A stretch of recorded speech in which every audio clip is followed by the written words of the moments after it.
Welcome to the intersection of technology, cybersecurity, and society. Welcome to ITSP Magazine. You're listening to a new Redefining Security podcast. Have you ever thought that we are selling cybersecurity insincerely, buying it indiscriminately, and deploying it ineffectively? Perhaps we are. So let's look at how we can organize a successful InfoSec program that integrates people, process, technology, and culture to drive growth and protect business value. Knowledge is power, now more than ever.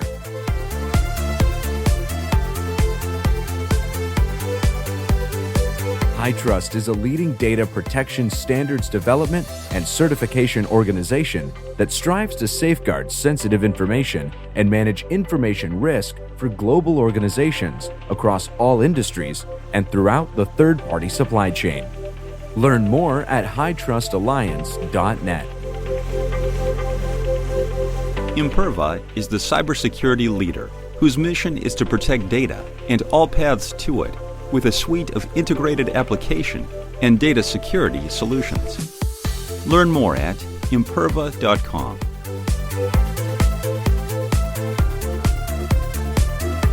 And here we are for another Redefining Cybersecurity episode here on ITSP Magazine. You're very welcome. I am Sean Martin, your host, and my co-founder was going to join me for this, but he ran off the rails.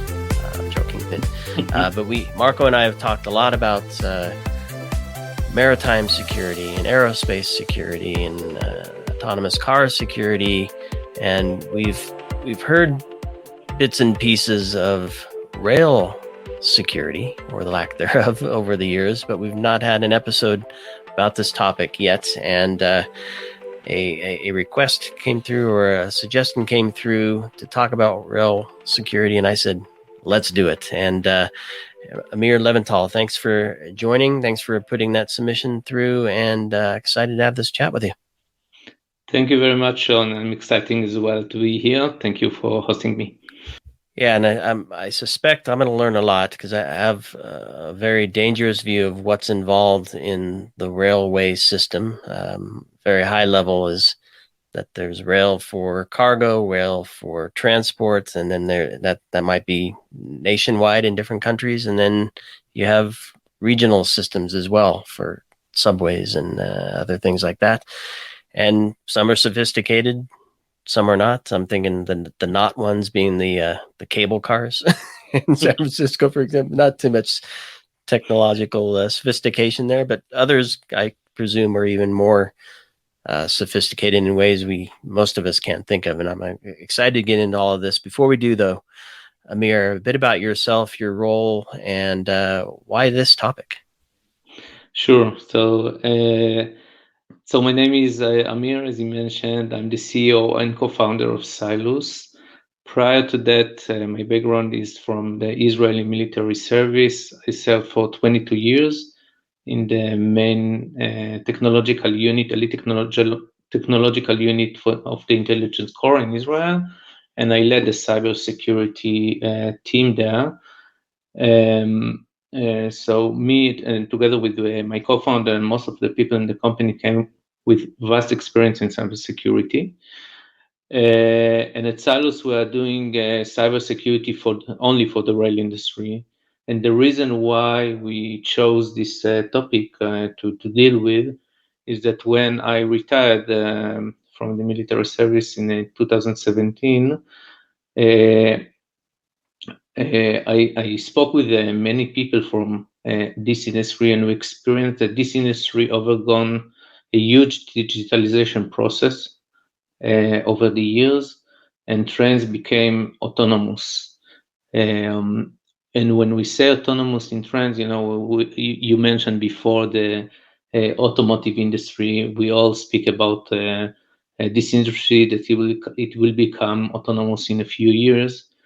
Trains are already there. And the main difference between these systems is that on the car you can put some sensors that can be effective in the environment for hundreds of meters, and all the decisions are being made by the car. In the rail industry, it's not possible to do that because of the braking length of the trains. It's about 1 kilometer, or translation to miles. We speak. I'm from Israel, of course. Yes, of course, yeah. And sensors are not relevant there. So the way to manage these trains is by using wireless communication and control them through the center. So the operational control center control the trains, and it's obvious why it exposed the trains to a new attack surface. Similar to that, also threat actors can use this wireless communication and control the trains. And you might ask yourself why I don't know that most of the trains are now autonomous. And the reason for that is that the rail industry was concerned about the people to know that the trains became autonomous because they were afraid of that people won't use the trains.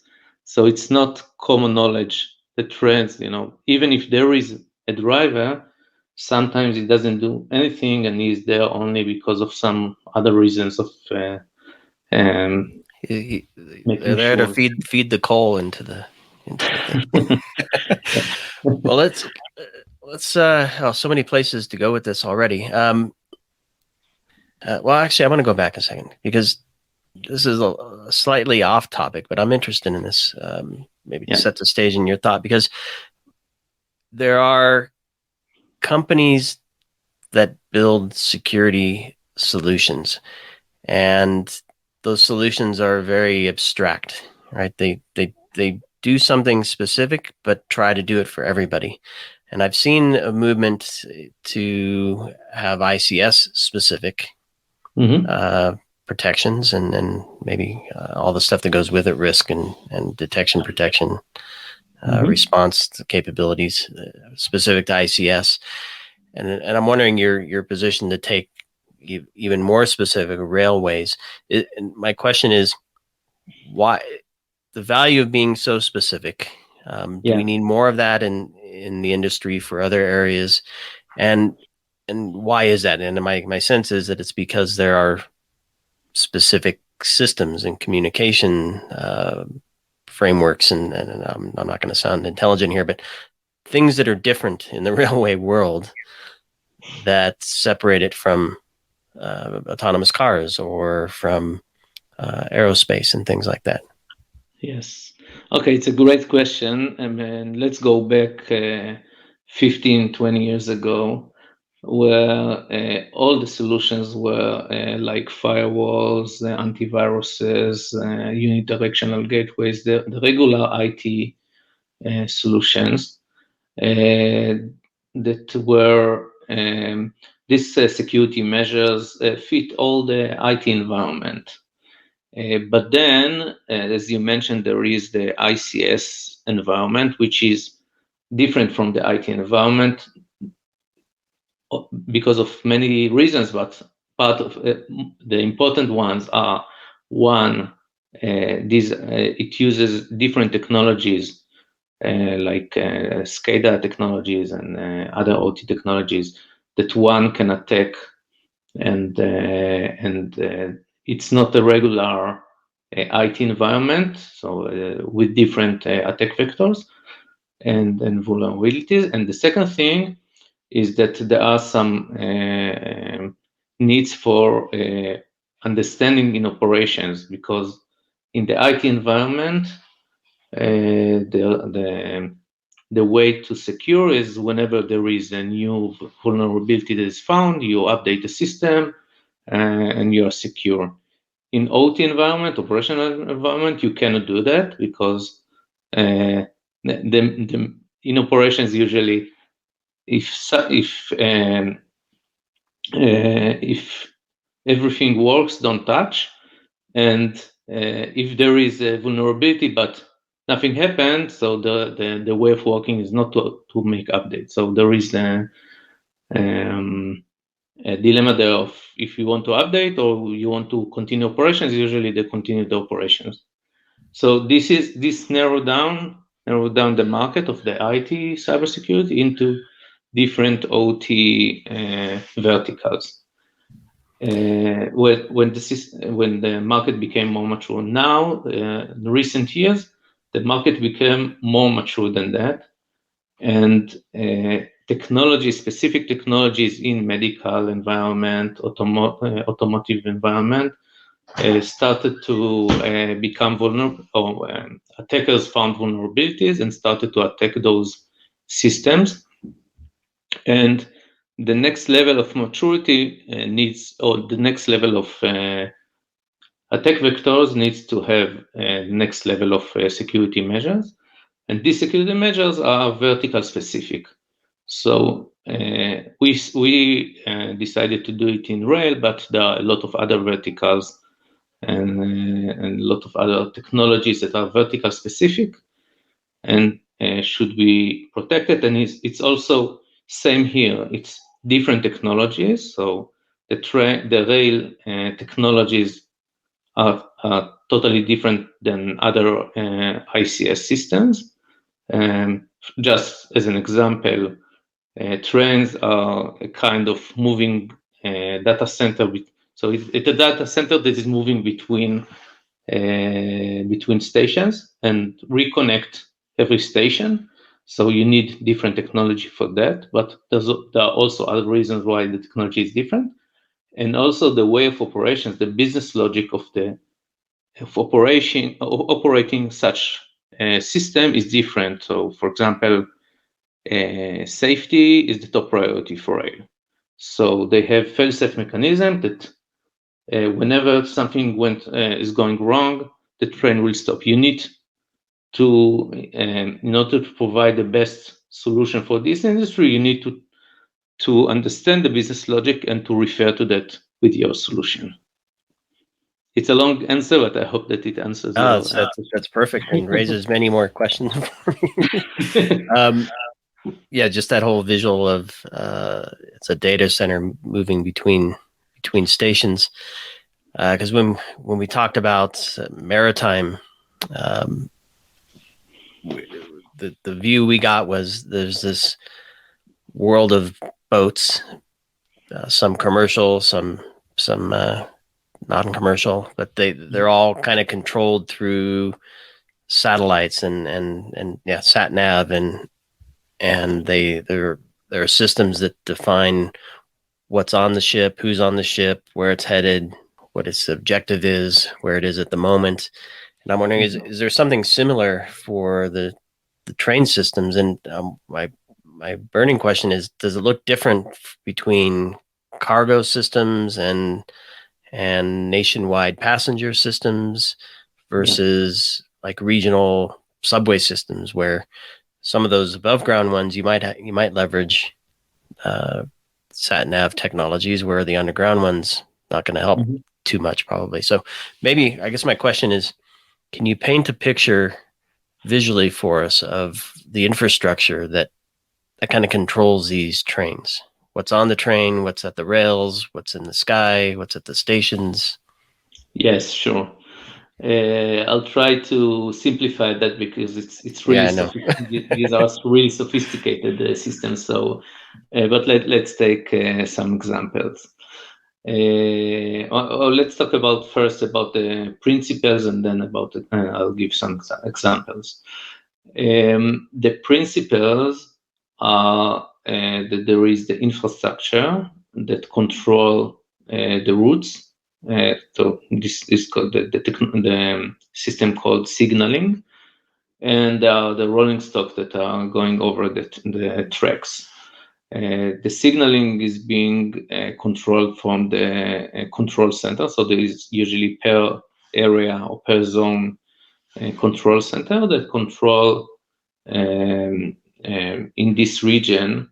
It could be part of a country or a whole country if the country is small, and control all the switches on the track or the point machine that move the train, that can move the train from one track to the other. Okay, So this is the signaling system, and it's being controlled by the center. Traditionally, the drivers weren't responsible for the signaling, so they were responsible only to increase the speed, decrease the speed, or stop the train, and the route was decided by the center. And if you want to go from point A to point B and there is a switch in between, someone from the control center will make sure that the switch is on the right state for you to go from point A to point D, and the driver is not involved there. When the autonomous trains or the remote controlled train, let's say, started to be presented, there started to be integration between the responsibility of the driver that increases speed, decreases speed, and stop the train, and the signaling system. So they became to be one entity, and as I mentioned before, it started to be controlled from the center. So these are the basic principles. And quickly, so you mentioned earlier, and then I'll let you continue with the visual diagram. But you said safety is the most important thing. I would imagine investment in this is also for operational efficiency. Yeah. I don't know. They use it to. What are some of the other business objectives beyond safety? Beyond safety, yeah. So safety is the top priority. Then efficiency or service availability. Let's say the trains will come on time and will be available. This is the second one that is in the importance. And then there are other things that when you speak about cybersecurity, so keeping the brand and passenger in terms, if it's passenger, so passenger experience, so you know that there are Wi-Fi and some other features for the commuters to use. These are the main ones in terms of priority for rate. Interesting. Yeah, the comfort of the passenger. Yeah, okay. because the competitive landscape. There are a lot of other modes of transportation, and people in most of the cases can have the ability to choose between, for example, between New York and Washington, you can use a train, you can use an airplane, and usually you choose according to the ability to predict the time to be on time, but also in terms of if it's comfortable or not, and you assume, I believe that you assume usually that trains are safe and airplanes are also safe. You don't calculate that, but once there is an event in each of them, and unfortunately we had a terror event in MTA, but in any of them, it usually reduces the number of people in one mode of transportation and move them to the other mode of transportation. And this is the reason inherently safety is super important, but also it impacts the business highly impact the business. Yeah, we'll touch on some of that, maybe some examples, cyber driven as well.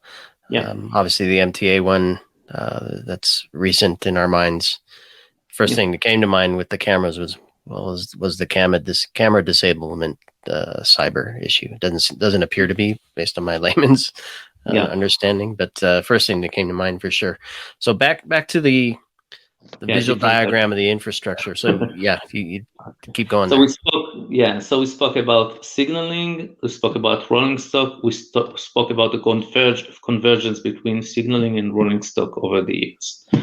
And now there are the urban metro systems are usually, not always, but usually each line is separate from the other line. So if we speak, for example, about RATP in Paris, it's the main metro in Paris, in France. you have 14 lines, and they are separate one each other. So there are not switches on the track. Each one is in different level, underground, most of them, but in different levels, so there are no switches between. This is usually how metro is being implemented. It's not necessarily in some other places, it's not like that, but most of the metros look like that. The mainline system, so this is passenger. The mainline system usually is built with switches and interlocking, so controlling those switches and the ability to move between one track to the other, and then the system becomes more complicated. And this system is very similar to the freight or cargo, as you mentioned, in terms of way of managing that. The business objectives sometimes are different, but the way of managing is similar. So, for example, just to give two examples, maybe, if we speak about a freight line that move goods that have, you should use them, or you should move them between point A to point B, which could be hundreds of kilometers, up to 24 hours, because afterwards it will not be fresh, or not be, if it's these are fruits or vegetables or even meat. You need up to 24 hours. So there is a business need for time frame that the good will be on the other side. So this is the business need. In passenger, it's more important that you'll be in every station on time. In freight, it's less important. It's if you are 5 minutes before or after, it's not so important. In passenger, it's important. So there are some differences in terms of how they manage the line, or what are the business objectives. But in terms of technology, it's very similar. Nice. And what about, because when we talked about airplanes, it's not just the plane, right? So you talked about the trains moving between stations. When we looked at the airport model, the actual airport looks like a city, right? And when we're talking about passenger trains, they're maybe not as, I don't want to offend anybody, maybe not as sophisticated as an airport terminal. Maybe some are. I don't know. The Central Station in New York probably has a lot of things connected there. How does that play into the rail system as well? What information? Because you said it's a data center that I'll use the word docks into the station. Are they making connections there? Are they kind of monitoring? Well, most of the passengers are in the area or have checked in. Or what kind of information and systems are connected between those two things, the train itself and the station? Yeah, so it depends on how you, from what angle you look at this system, the rail system. If you look from the operational point of view, so there is a handover between stations of when controlling the trains in terms of the it's called movement authority, the speed of the train. So every moment, every station, or not necessarily stations, but every few kilometers, there is another entity that takes the responsibility on controlling the train. So this is from the operation point of view. But there are also other things that are being done there. So, for example, there is the passenger Wi-Fi that usually will get the data from the cellular, the public cellular internet connection, but not necessarily. Sometimes it depends. Again, it depends. There are sometimes, a lot of cases where there is specific infrastructure for that, for the usage of the trains. There is the maintenance of the trains. So when we think about trains, usually we think about being on the coach and or we're being on the rail car, but practically these trains are moving 24/7 and they need a lot of maintenance.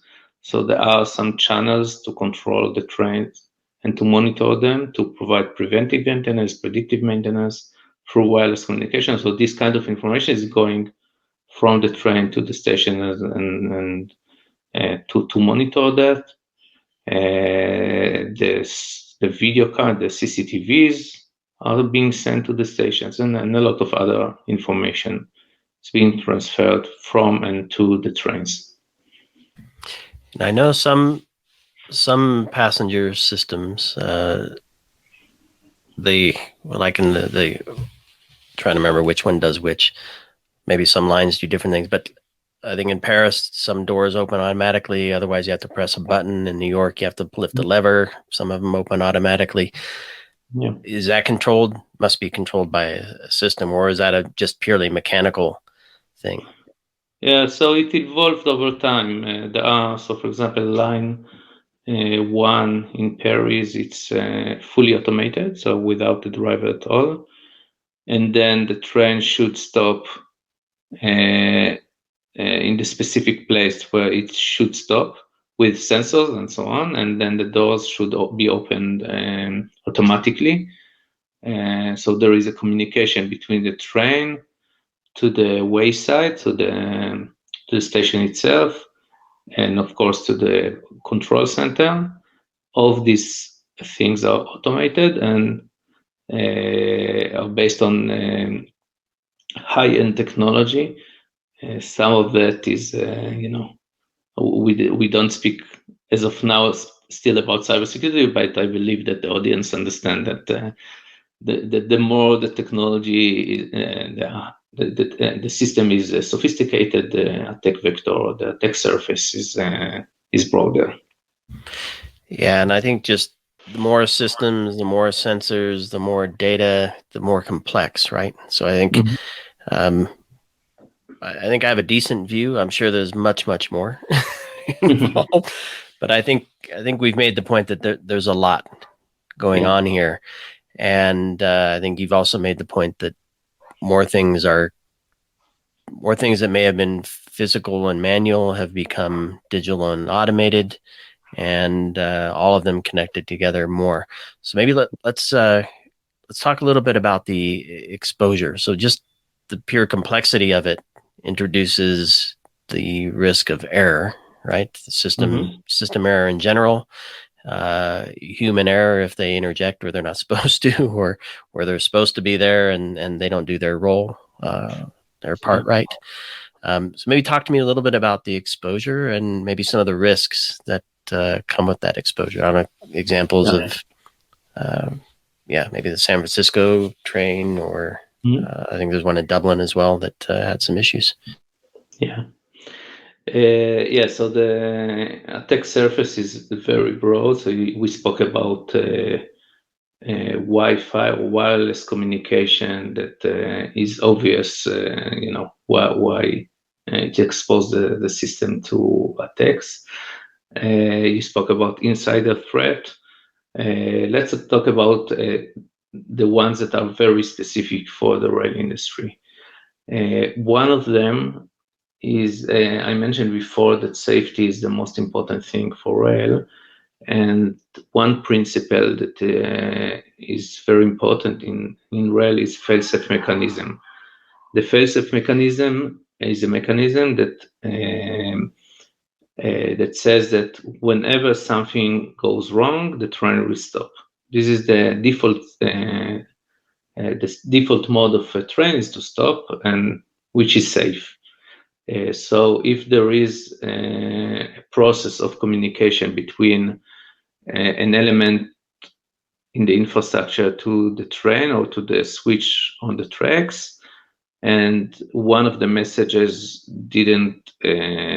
wasn't received well, or something went wrong in the process, the train will stop.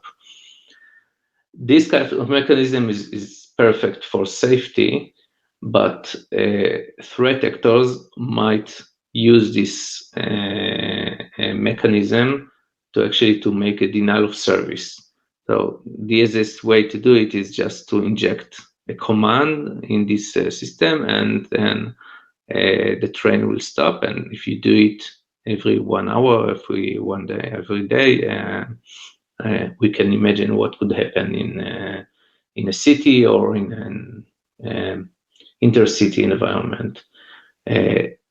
This is and without getting into too much details, this is one of the concerns of the industry, the denial of service attack. It could be also be integrated with ransomware attack, where we don't, so the attackers won't provide you or will stop your train or the customer the trains until they will pay X amount of money. So this is one thing. The second thing that is very unique to the rail is the complexity of the system. It's spread over hundreds and thousands of kilometers. So there are a lot of places where external. So and maybe the third thing is that people are everywhere. By default, people are on the train. People are in the stations. People can be in every place over the tracks. So it's very accessible to people as opposed to other modes of transportation, and they can use this proximity in order to inject not authorized components, and this is in the worst case. But also, since these systems are very broad and very complex, there might be mistakes or misconfiguration of some systems where something was connected to something else. I'll give you a specific example that we saw. Are you talking out in the field here? Yeah, at the actual rail, like between stations. Yeah. We saw a case where a computer for maintenance, and I mentioned why maintenance is so important, was left out, connected to the system. They just one of the people that maintain it probably forgot that, and it stayed there for years. And this computer had connections, wireless Wi-Fi connection, and it could be a channel, an attack vector for attacking the whole system. And we should remember that these systems are huge, and it's not easy to find those connected assets that weren't meant to be there. So the fact that it's spread over large geographical area expose it to this kind of threats. So a lot of things in my mind here. First thing I'm thinking is inventory control, access control, and I'm wondering, so there's some basic cybersecurity. I know we talked about being specific, and you probably need to tailor some of these to the systems, because accessing a SCADA system is different from a Windows machine, obviously. Let's start talking about what rail organizations can do. And I don't know what that landscape looks like. Is it just one big conglomerate that has everything, or is there's probably a supply chain of folks that operate different elements there as well, right? Yeah.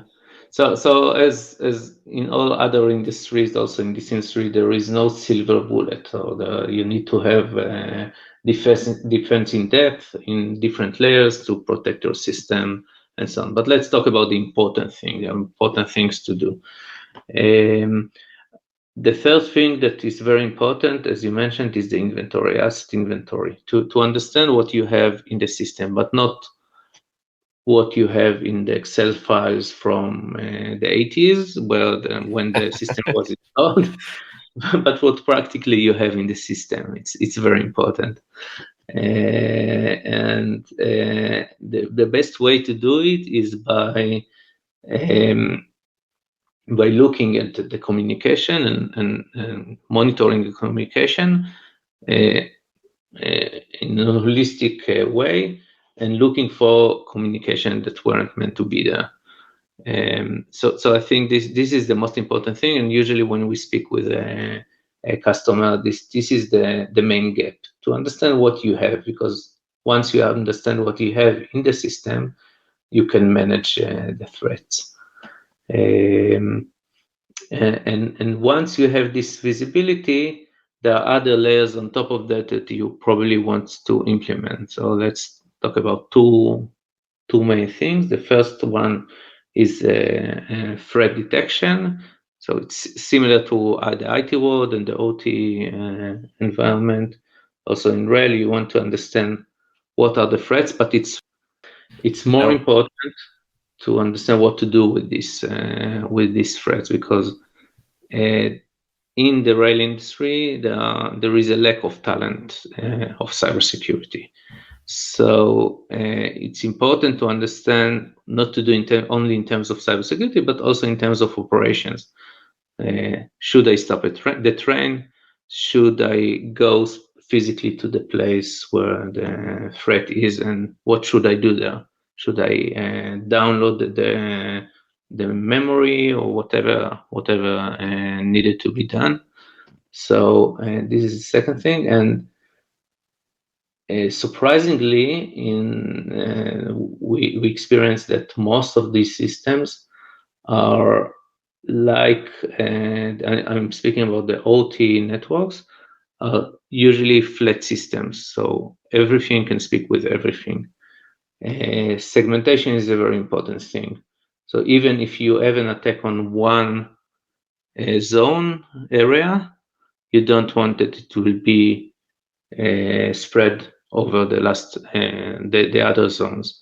So segmenting the network is a very important task, which is not usually it's not obvious to implement, because the system is already there and you cannot change it and so on. So the way to implement it is by implementing virtual segmentations, or a kind of policy enforcement on zones, and not physical segmentation as should be in a real architecture of cybersecurity.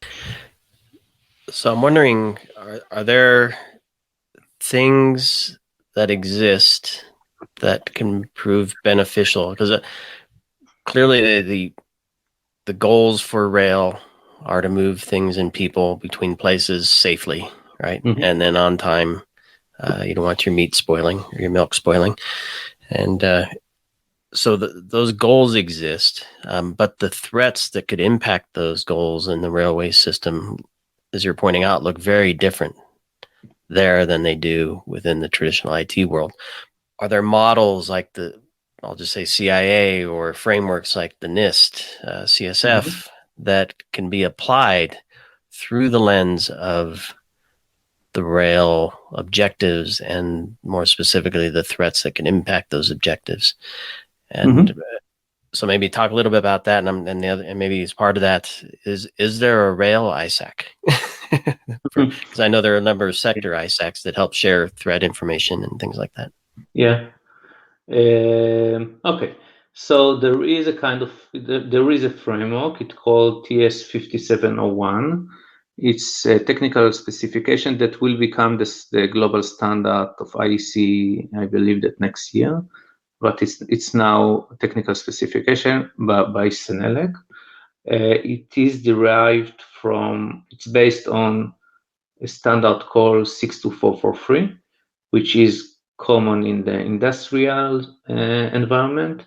And the group that developed this standard, the 5701, took the standard of 62443 and adapted it to the specific needs of the rail industry. And practically, we can see that the rail industry adapted this standard, and it's now part of the requirements of most of the rail customers worldwide.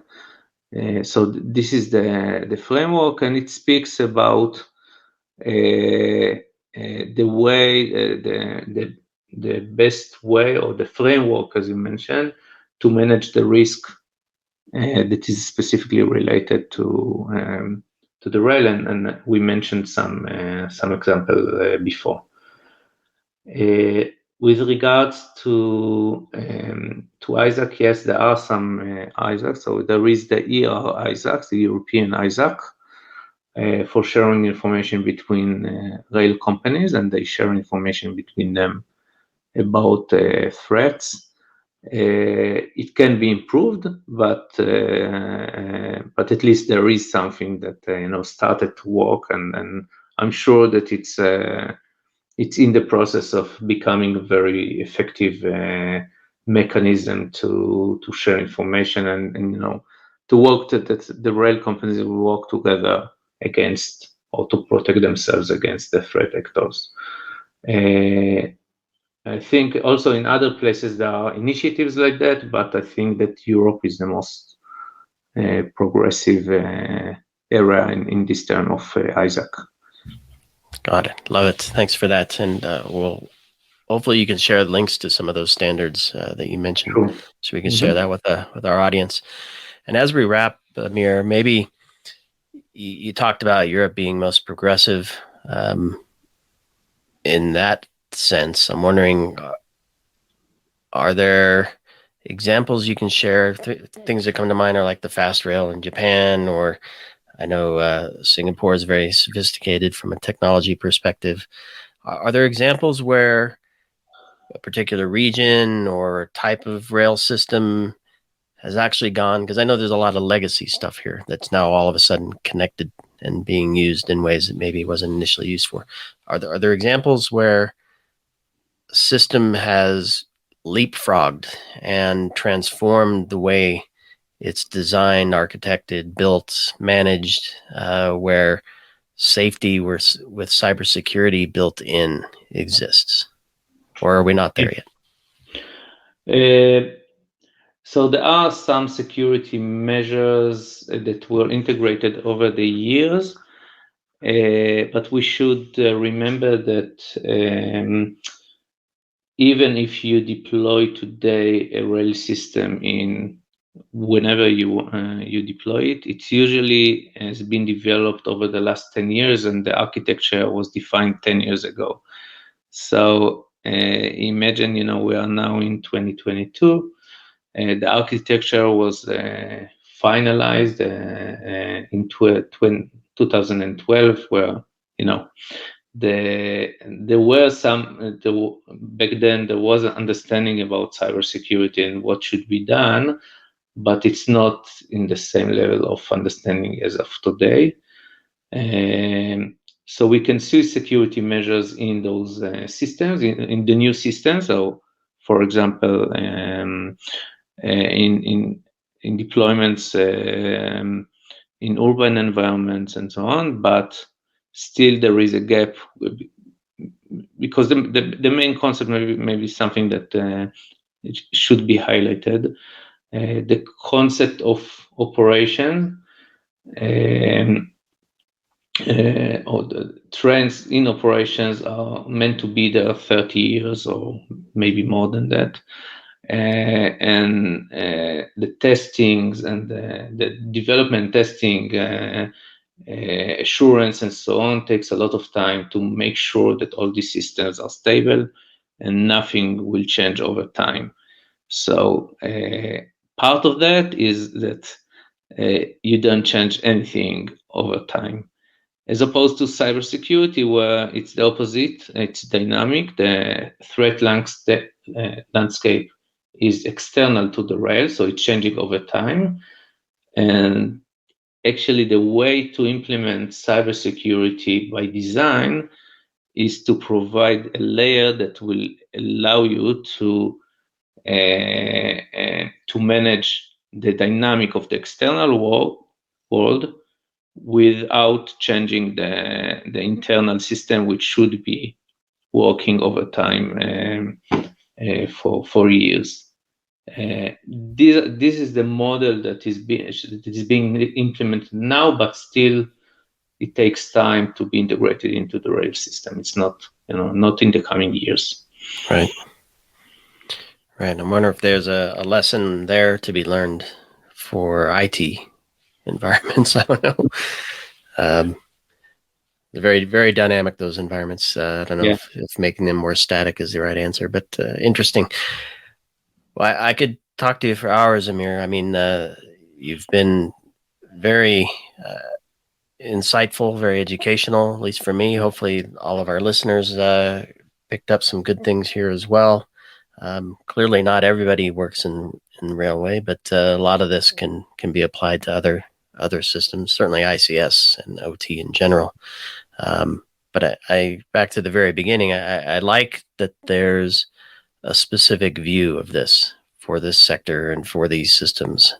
My view is that too abstract to serving everybody with solutions to this problem isn't going to directly tackle the problem. There is no one solution that fits all. Yeah.